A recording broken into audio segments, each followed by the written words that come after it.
ఇప్పటికే ఆయన కంప్లీట్గా ఆయన ఓటింగ్ వల్లే లేదంటే వక్ఫ్ బిల్లు రావడానికి కారణం ఆయనే అని అసదుద్దీన్ ఓవైసీ వ్యాఖ్యలు చేస్తున్న నేపథ్యంలో తాజాగా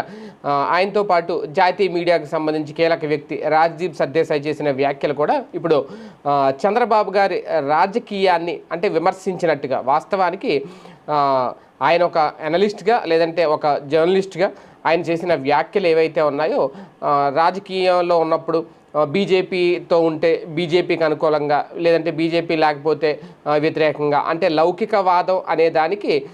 ఆయన ఎప్పుడు ఏ ఎండకు ఆ గొడుగు పడతారు అనే విధంగా ఆయన చేసిన వ్యాఖ్యలు. వాస్తవానికి రాజకీయాల్లో ఉన్నప్పుడు రాజకీయ నాయకులు ఎవరైనా అదే పని చేస్తారు. ఎందుకంటే అక్కడ భారతీయ జనతా పార్టీ అవసరం